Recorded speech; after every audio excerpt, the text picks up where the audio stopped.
Pukul 13 waktu Indonesia Barat. Radio Republik Indonesia Palembang dengan Warta Berita. Dinas Pendidikan merencanakan penambahan ruang kelas baru mengingat tingginya minat siswa melanjutkan pendidikan ke jenjang sekolah menengah kejuruan. Polres Banyuasin gelar gerakan pangan murah, 12.000 ton beras didistribusikan di Kecamatan Talang Kelapa. Itulah diantaranya informasi yang kami hadirkan siang hari ini Senin 25 Agustus 2025 yang berhasil dihimpun tim redaksi RRI Palembang. Bersama saya Esi Armisi, inilah Warta Berita selengkapnya.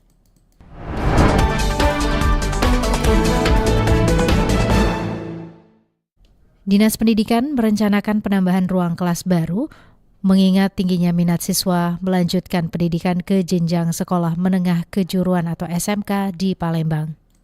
Pemerintah Provinsi Sumatera Selatan melalui Dinas Pendidikan merencanakan penambahan ruang kelas baru di sejumlah sekolah, terutama jenjang sekolah menengah kejuruan SMK di Kota Palembang. Program ini ditargetkan mulai berjalan pada tahun ajaran baru 2026. Kepala Bidang SMK Dinas Pendidikan Sumsel, Bobi Wahyudi menjelaskan, penambahan ruang kelas dilakukan untuk menjawab tingginya minat calon peserta didik yang ingin melanjutkan ke jenjang SMK.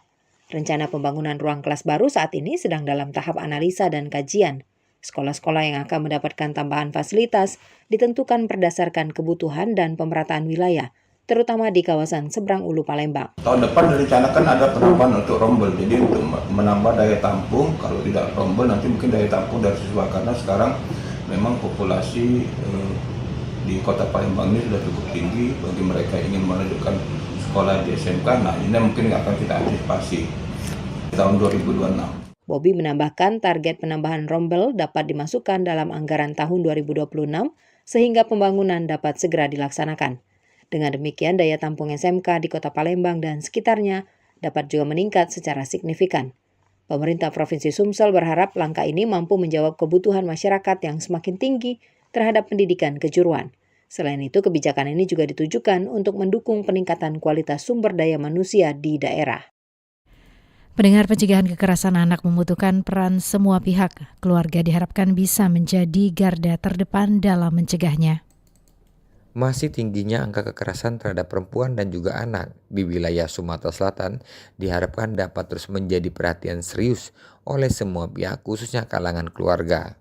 Dikatakan Konselor UPTD PPA Provinsi Sumatera Selatan Vera Bekti Rahayu MPSI. Upaya pencegahan dapat dilakukan di lingkungan keluarga dan juga lingkungan pendidikan baik sekolah maupun lingkungan bermain.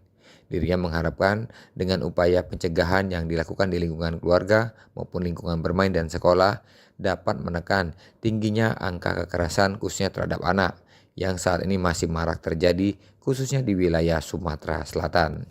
Nah, untuk anak-anak terutama keluarga ini sangat penting gitu ya. Penting karena lingkungan itu juga mempengaruhi tadi ya tingkat kesedihan, traumanya gitu. Sehingga memang dukungan dari keluarga itu menjadi penting. Nah, yang harus dilakukan tadi gitu ya, bahwa yang pertama kali dilakukan adalah tidak menyalahkan anak.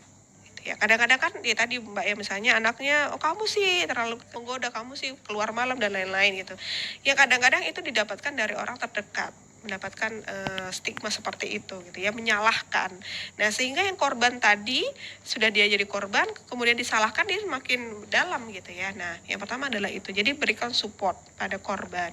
Vera juga menuturkan ancaman kekerasan terhadap anak, khususnya anak perempuan terhadap pelecehan seksual, tidak hanya terjadi di luar lingkungan keluarga, namun potensi terjadi di dalam keluarga sendiri, baik dalam hubungan kandung, masih terbilang dapat terjadi. Hal ini diharapkan dapat terus menjadi perhatian tidak hanya pemerintah, namun anggota keluarga itu sendiri, termasuk apabila menemukan adanya upaya pelecehan yang dilakukan oleh keluarga kandung atau dalam lingkungan keluarga, dapat segera melaporkan kepada pihak berwajib. Dari Palembang, Sumatera Selatan, Aditya melaporkan. Pendengar, Lembaga Desa Pengelola Hutan Desa atau LDPHD Sungsang 4 diberi wewenang Kementerian Kehutanan untuk melindungi dan memantau kawasan hutan desa seluas 553 hektar untuk jangka waktu 35 tahun. Sejak tahun 2024, warga desa Sungsang 4 Kabupaten Banyuasin yang tergabung dalam Lembaga Desa Pengelola Hutan Desa LDPHD diberi wewenang untuk mengelola dan memantau hutan lindung masuk dalam kawasan hutan desa seluas 553 hektar dalam jangka waktu 35 tahun. Anggota LDPHD Sungsang 4 Chandra menyebut dari total 553 hektar hutan desa tersebut, sekitar 65 hektar telah terdegradasi untuk menjadi hutan desa yang telah dilakukan penanaman berbagai jenis mangrove dalam upaya menjaga keseimbangan ekosistem. Abdullah mengatakan proyek restorasi mangrove ini sangat penting untuk melihat wilayah daratan Sungsang semakin terkikis oleh abrasi dan penebangan mangrove membuat desanya semakin rentan terhadap banjir rob. Hutan desa yang dulunya hutan lindung sekarang dialihfungsikan menjadi hutan desa, itu kurang lebih 553 hektar dari 553 hektar hutan Kementerian, desa. iya. Kementerian Kehutanan, Pak. Kehutanan dan Lingkungan Hidup. Itu desa apa Pak? Tadi Pak namanya Pak? Desa Sungsang 4. Sungsang 4. Iya. Oh, jadi cuma desa Sungsang 4 yang diberi peralihan hutan ini jadi hutan desa itu. Alhamdulillah kita desa sampainya itu ke Taman Nasional Berbak Sembilang. Jadi kawasan Taman Nasional Berbak Sembilang itu termasuk juga. Untuk diketahui, desa Sungsang 4 sebagian besar merupakan wilayah ekosistem mangrove di pesisir timur Sumatera Selatan. Sejak ratusan tahun lalu, Sungsang sudah didiami kelompok masyarakat yang hidup sebagai nelayan. Namun dalam belasan tahun terakhir, populasi ikan di kawasan ini menurun akibat rusaknya mangrove. Masyarakat di Sungsang saat ini terlibat dalam restorasi mangrove guna menghijaukan kembali mangrove di wilayah mereka yang rusak akibat dibukanya untuk kebun dan tambak. RRI Palembang, Nova Ariana melaporkan terus mengudara untuk Indonesia.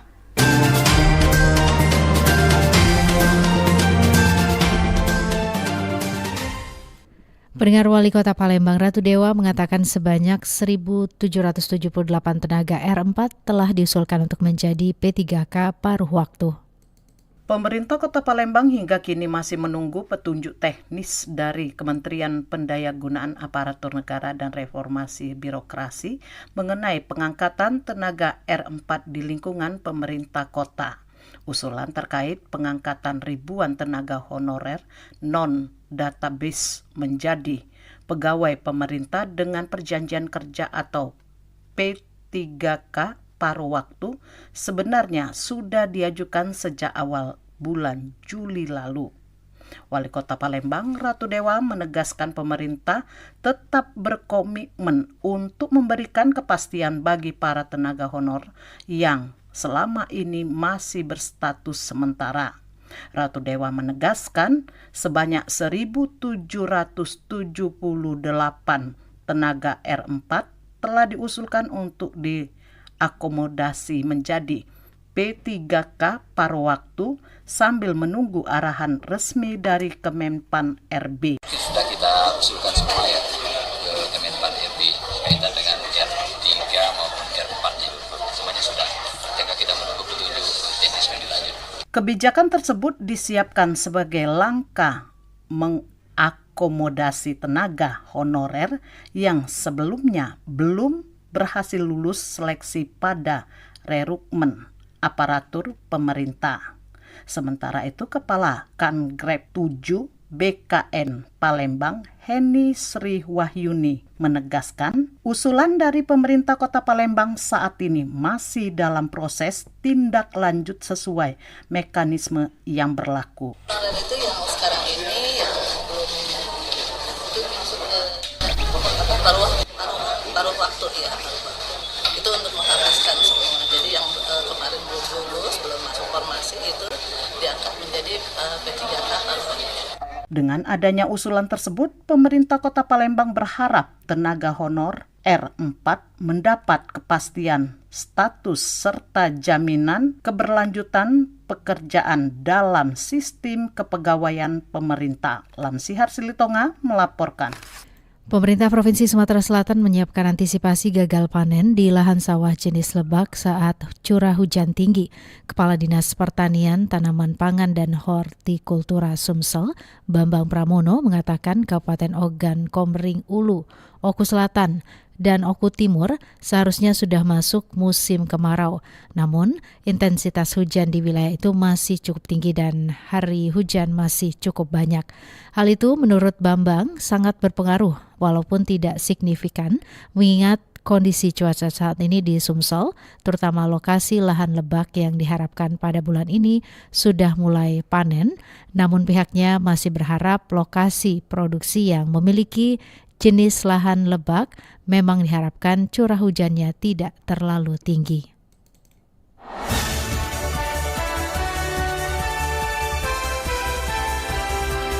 Warta Berita Radio Republik Indonesia Palembang.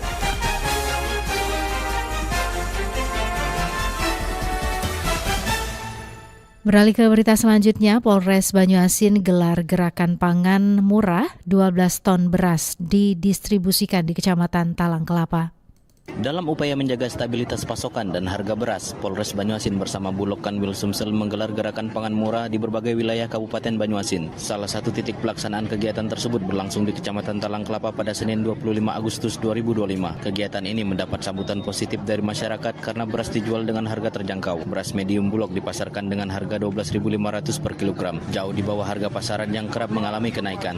Kapolres Banyuasin AKBP Ruri Prastowo melalui Kanit Reskrim Polsek Talang Kelapa, Ibtu Miswadi menjelaskan program ini merupakan bagian dari kebijakan Polri yang dijalankan di seluruh Indonesia. Di Kecamatan Talang Kelapa, total beras yang disalurkan mencapai 12 ton. Pembagiannya dilakukan di 3 lokasi berbeda, yaitu Kelurahan Kenten, Kelurahan Tanamas, serta di kantor Camat Talang Kelapa sehingga masyarakat dapat lebih mudah mengaksesnya. Polri untuk masyarakat terkait dengan masalah pembagian beras Bulog kepada masyarakat, yang mana di wilayah Kecamatan Talang Kelapa ini ada 12 ton dibagi 3 lokasi, yaitu di Kenten, Kelurahan Tanamas, dan kantor Camat Talang Kelapa. Sementara itu, Camat Talang Kelapa Salinan turut memberikan dukungan atas pelaksanaan bazar pangan murah tersebut. Ia menyebutkan bahwa pemerintah kecamatan membantu dalam mensosialisasikan agar masyarakat dapat mengetahui dan memanfaatkan kesempatan ini. Itu gerakan pangan murah dari Polres, ya kami sebagai tempat mendukung kegiatan, mensosialisasikan kepada masyarakat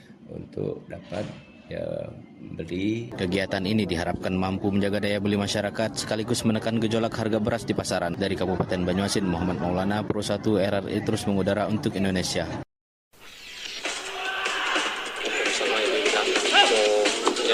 Olahraga atletik Sumatera Selatan berharap pemusatan latihan nggak usah mulu-mulu kan, karena dilihat dari persiapan sekarang WGRT tidak akan terpengaruh terkait dengan pemain sudah memahami kesabaran masing-masing. Berita olahraga. 4 kiper Sumsel United tunjukkan progres positif jelang kompetisi. Persiapan serius dilakukan Sumsel United menjelang kompetisi musim ini. Setelah hampir 2 bulan menjalani latihan intensif, termasuk menggelar training camp dan laga uji coba di Brunei Darussalam dan Yogyakarta, jajaran pelatih mengaku puas dengan progres pemain, khususnya di sektor penjaga gawang. Pelatih kiper Sumsel United Sahari Gultom menyampaikan apresiasinya atas perkembangan yang ditunjukkan oleh 4 penjaga gawang yang dimiliki tim. Menurutnya, para kiper menunjukkan grafik performa yang meningkat selama masa persiapan. Sahari mengatakan selama menjalani 5 laga uji coba dalam 2 training camp, anak-anak asuhnya tidak hanya berkembang secara teknis, namun juga mulai memahami konsep permainan dari pelatih kepala Nil Maizar. Alhamdulillah ya, untuk perkembangan penjaga gawang kita selama 2 bulan ini cukup baik, cukup berprogres. Harapannya adalah mereka akan ketemu di fix nanti di kompetisi nanti. Lalu kita sudah mencoba beberapa penjaga gawang, Rizky dan Panggi. Mereka menunjukkan kinerja yang cukup baik, mereka memahami game plan head coach, itu yang terpenting. Untuk nanti Vicky semoga lebih cepat ke pemulihan agar dia juga bisa tampil di kompetisi nanti. Sumsel United saat ini memiliki 4 penjaga gawang dalam daftar utama masing-masing Rizky Maulana Putra, Panggi Triatmojo, Diki Agung Setiawan, dan Mulia Dirani. Keempatnya dinilai memiliki kualitas yang kompetitif dan siap bersaing sehat demi posisi utama.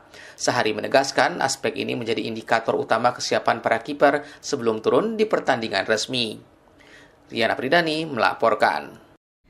Pendengar, usai memastikan diri sebagai juara Piala Suratin U17 Zona Sumatera Selatan 2025 dengan kemenangan tipis 1-0 atas Persimuba di partai final, PS Tria kini langsung mengalihkan fokus ke persiapan menuju putaran nasional. Pelatih PS Tria, Rio, menegaskan pihaknya tak ingin larut dalam euforia juara zona. Menurutnya, pembenahan tim menjadi prioritas utama agar bisa bersaing di level yang lebih tinggi. Para pemain pun menyatakan kesiapannya untuk tampil lebih maksimal. Salah satunya Rishad Ibrahim yang menegaskan motivasi tim saat ini adalah membuktikan diri di panggung nasional. Dibenahi itu fisiknya ya, fisik. Dan mungkin secara mental juga. Kalau untuk kemampuan teknik dasar, anak-anak yang di Palembang ini tidak kurang dan tidak bisa bersaing lah dengan yang di Jawa. Cuma masalah mental dan fisik mungkin agak lebih dipertegas lagi. Dukungan juga datang dari Asprof PSSI Sumsel. Sekretaris Umum Asprof Syahril Musa berharap PS Tria mampu mengharumkan nama daerah sekaligus membuka jalan bagi lahirnya talenta-talenta muda potensial.